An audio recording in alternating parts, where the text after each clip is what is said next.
میں اسے چودھری کیوں مانوں؟ میں اسے ملک کیوں مانوں؟ میں اسے ارائی کیوں مانوں؟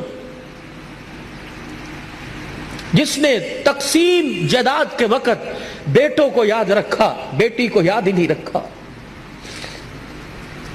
تو لاکھ قبر پہ گلاب کے پھول ڈال، تو لاکھ روزانہ ہر سال 10 محرم کو قبر کی لپائی کر، لیکن اللہ کی قسم بیٹی کو حصہ نہیں دیا۔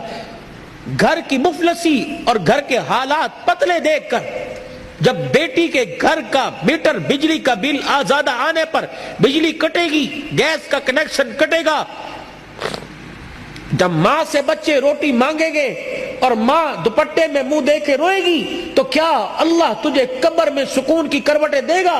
نہیں نہیں۔ بیٹیوں کو حصہ دو۔ بہت سخت پکڑ ہے، قیامت کا دن ہوگا، اللہ پوری روح زمین کو لوہے کی بنائیں گے، پھر جہنم میں اسے جہاں تک اس کی مرضی اس کو گرم کیا جائے گا، پھر اس پوری زمین میں سوراخ کر کے ایک جہنم کی زنجیر اس میں ڈالے گا۔ اللہ فرمائیں گے لاؤ، جس نے دنیا میں بیٹی کو حصہ نہیں دیا، یہ زمین کی سلیٹ اس کے گلے کے اندر ڈال دو اور درے مار مار کے پورے میدان معاشر کا چکر لگاؤ۔ لوگ پوچھے یہ کون ہے؟ کہ یہ وہ ظالم ہے جس نے تقسیم وراثت جائیداد کے وقت اپنی بیٹیوں کو یاد نہیں رکھا تھا۔ اچھا مجھے ایمانداری سے بتلاؤ،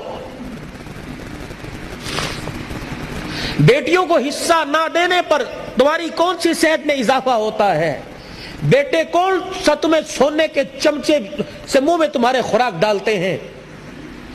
اور یاد رکھنا، مرنے کے بعد بیٹے، اللہ ان کو زندگیاں دے، بیٹے جائیداد کے وارث ہوتے ہیں، لیکن بیٹیاں جب تک زندگی ہے باپ کی چرپائی کی وارث ہوتی ہیں۔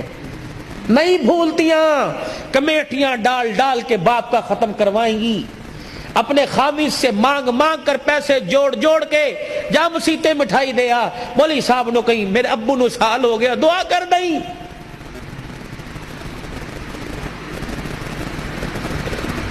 یہ دین ہے، میں اسے کہاں ڈھونڈوں؟ میں اسے کس خطیب کی زبان پہ تلاش کروں؟ کس مورخ کی تاریخ میں تلاش کروں؟ کون سے فسانے اور کون سے ناول میں اور کون سے سنڈے میگزین اور ایکسپریس اور نوائے وقت اخبار میں تلاش کروں؟